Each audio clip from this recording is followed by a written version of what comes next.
y le damos la bienvenida esta noche a la abogada Verónica Berber. Ella es integrante de la Secretaría Técnica de Combate a la Tortura del Instituto Federal de Defensoría Pública, esta institución que es del Poder Judicial Federal y que asiste jurídicamente a personas en situaciones de vulnerabilidad que puedan tener acceso a la defensa tal como establece la Constitución. Y le damos la bienvenida, licenciada Berber, porque, bienvenida. Primero déjeme saludarla. Ya estoy agarrando monte. Bienvenida, licenciada. Muchas gracias, muy buena noche a ambos y a todo su auditorio, y gracias por la invitación. Al contrario, la invitamos porque el viernes pasado hubo una audiencia muy relevante, yo digo que para la justicia, pero específicamente para el caso Wallace. La señora Isabel Miranda no fue vinculada a proceso, eso hay que decirlo, pero sí va a ser sujeta de investigación en un caso paradigmático en México sobre si hay justicia, hay montajes, hay manipulación y hay hasta tortura. Licenciada, ¿por qué no nos explica qué pasó en la audiencia del viernes? Claro que sí. Miren, comienzo refiriéndoles que esta audiencia de impugnación se llevó a cabo el pasado viernes 3 de septiembre ante un juez de control que efectivamente resolvió que se debía iniciar una investigación contra Isabel Miranda Torres por la posible simulación de pruebas dentro del caso del secuestro de su hijo Hugo Alberto Miranda Torres. Esta determinación pues se obtiene derivada de la impugnación, de la determinación a la que llegó a la Fiscalía General de la República de abstenerse de investigar los hechos denunciados por el Instituto Federal de la Defensoría Pública, a través, por supuesto, de la Secretaría Técnica de Combate a la Tortura, en contra de María Isabel Miranda Torres, por la posible conducta delictiva de simulación de pruebas.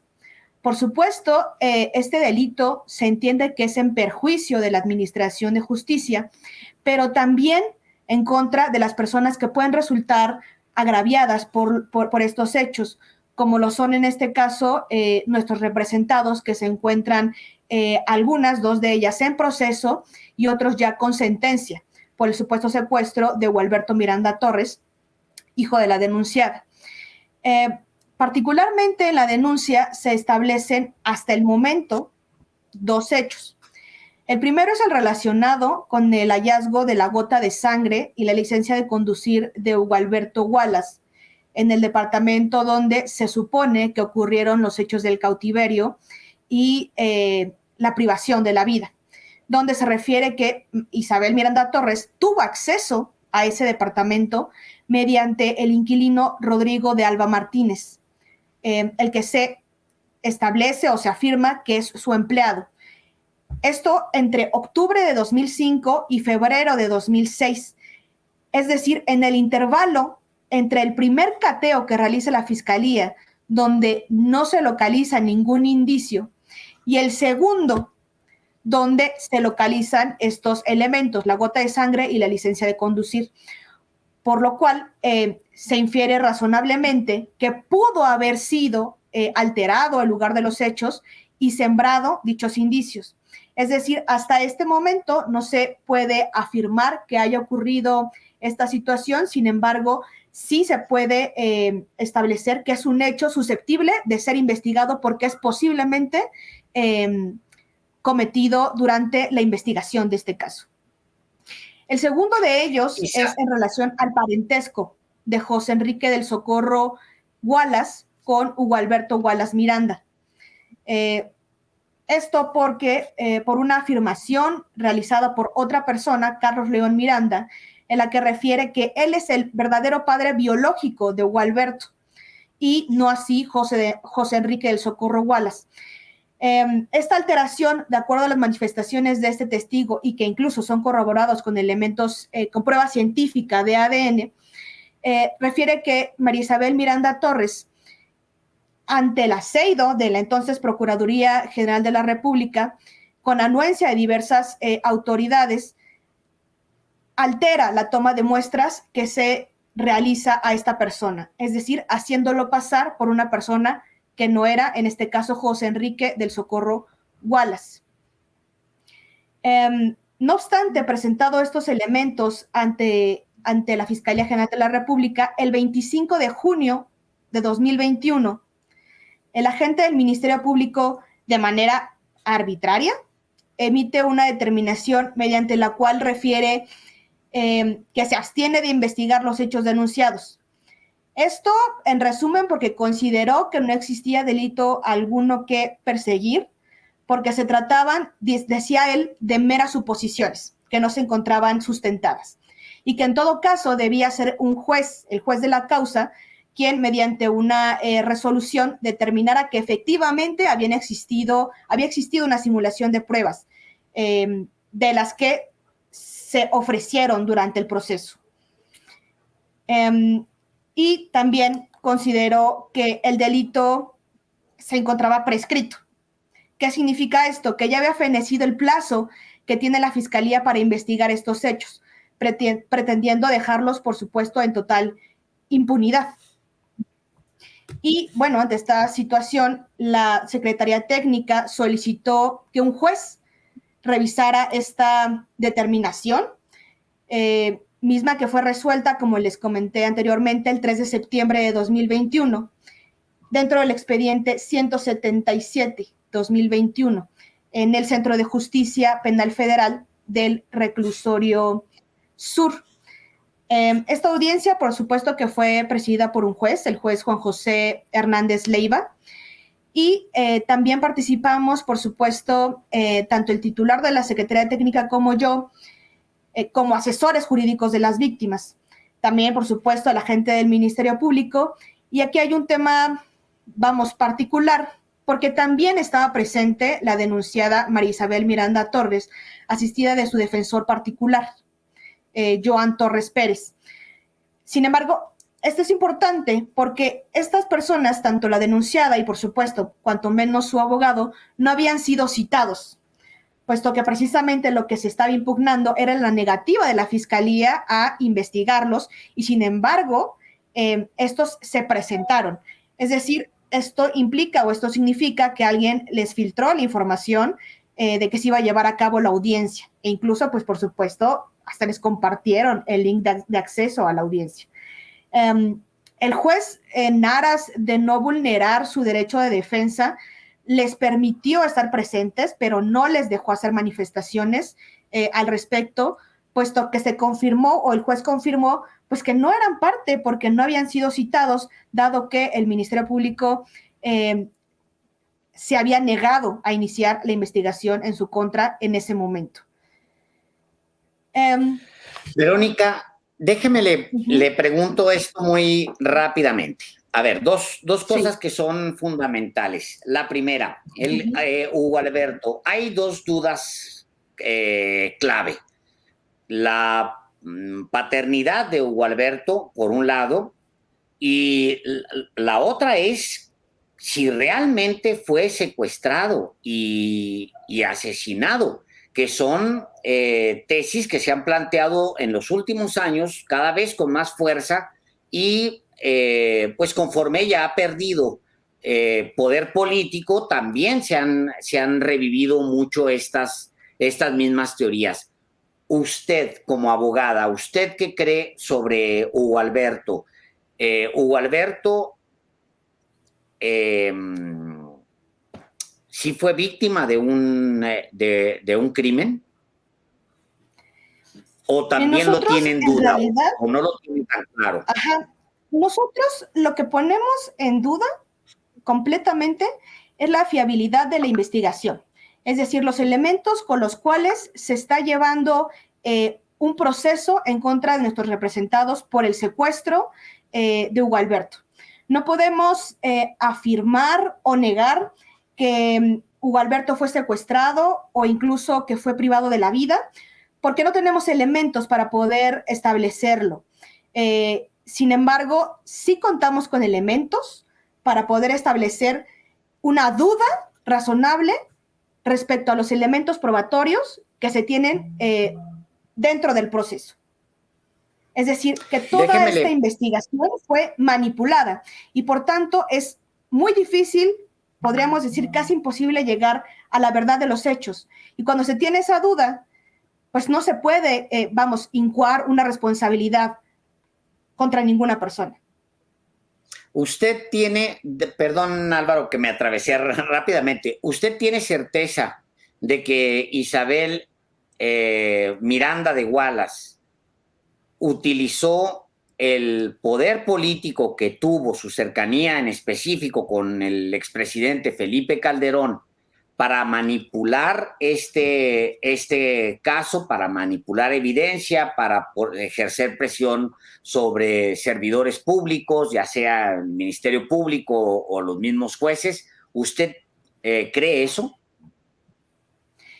Pues en realidad lo que nosotros sabemos, desde una postura de la defensa y en este caso como asesoría jurídica, es que primero, pues esa investigación corresponde a la autoridad y en su caso, por supuesto, hay muchas investigaciones periodísticas muy importantes, muy robustecidas, que de alguna manera, por supuesto, que se pudieran, ¿no?, retomar en esta investigación que se ordenó abrir en su contra, para efectos de formalizar esta información periodística.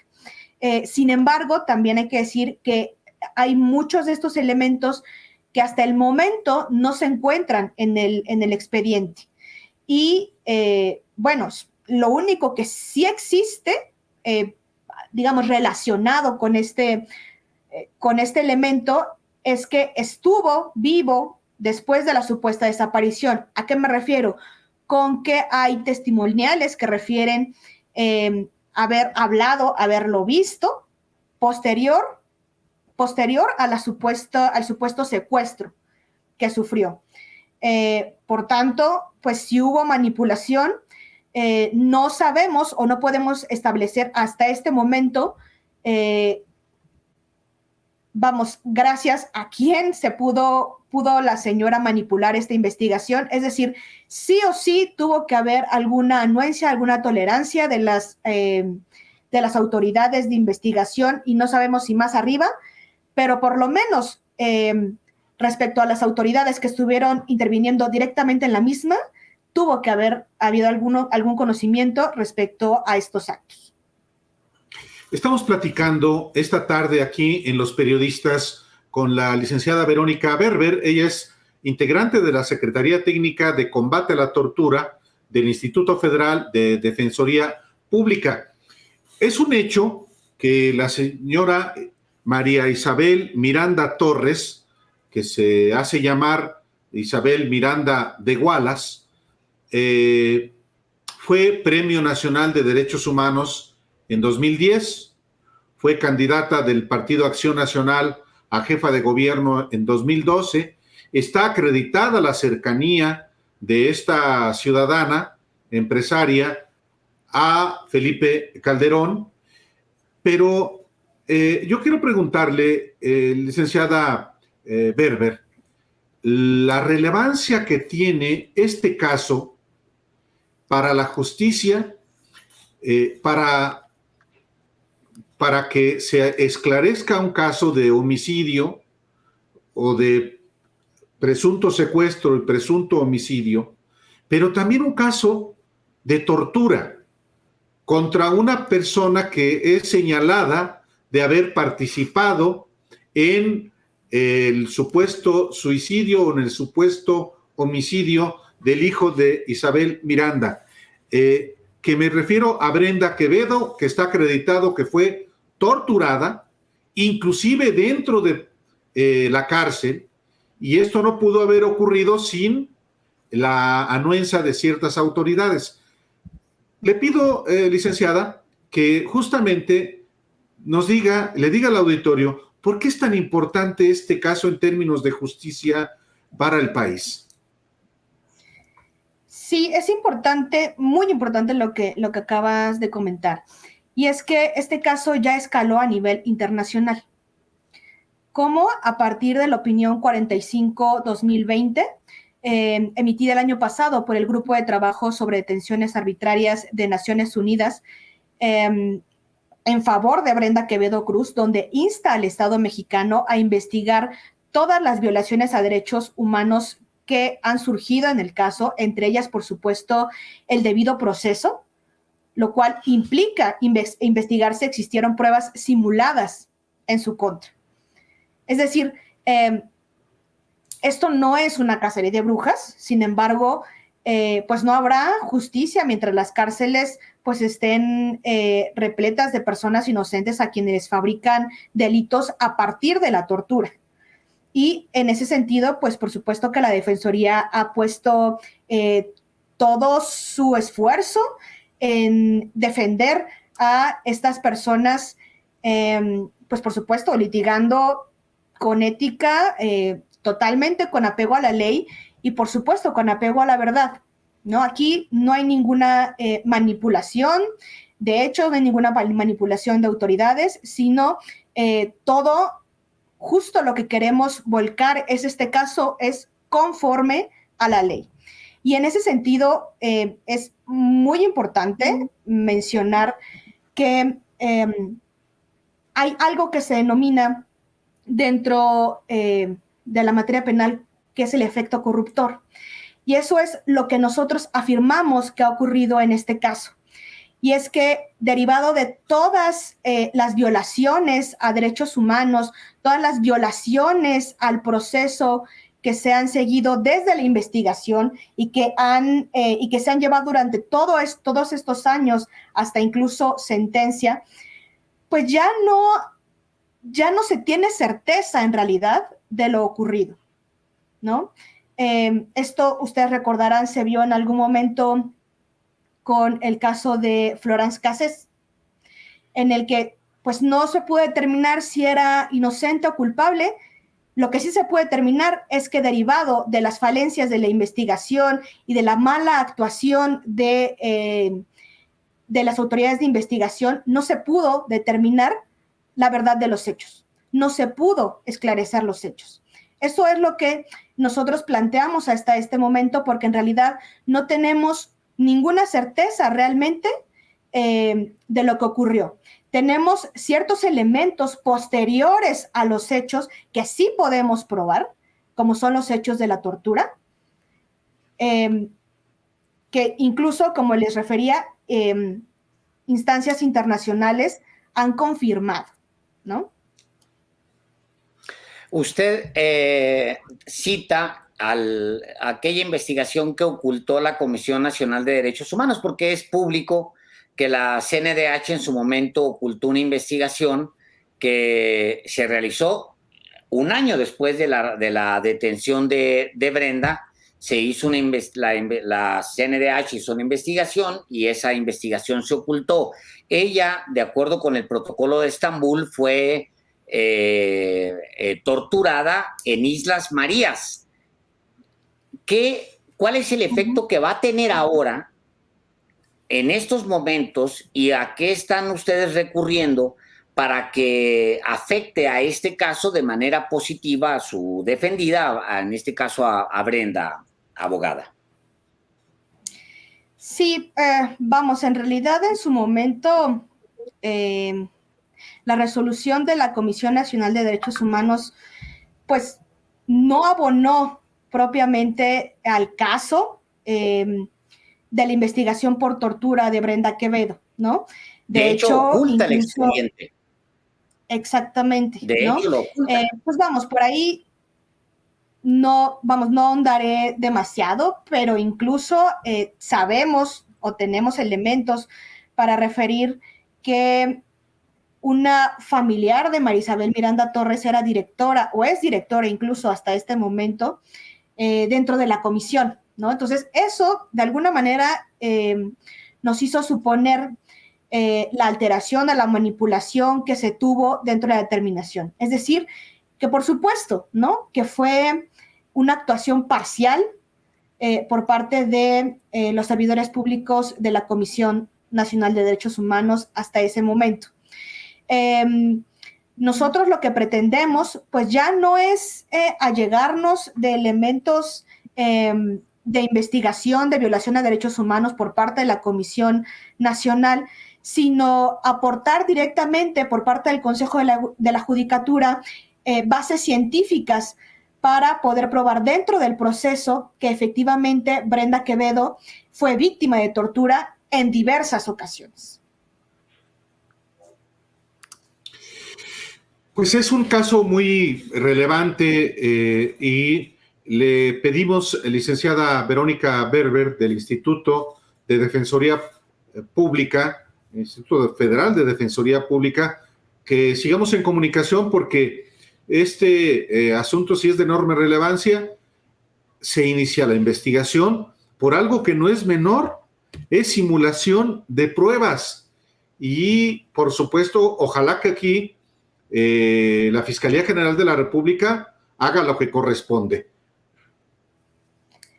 Claro que sí, y únicamente me gustaría finalizar, ¿no?, diciendo que desde el Instituto Federal sabemos que el tema de la tortura lamentablemente es generalizado, y si alguien de tu auditorio está pasando por alguna situación similar en un proceso penal o en una investigación, se puede poner en contacto, por supuesto, con la Defensoría Pública Federal al Defensatel, que está disponible a las 24 horas del día, los 365 días del año, en cualquier parte del país. El Defensatel, les doy el número, que es el 822-42-426. Correcto, licenciada. El número para quien desee ser asistido, asesorado jurídicamente, es el 822-42-426.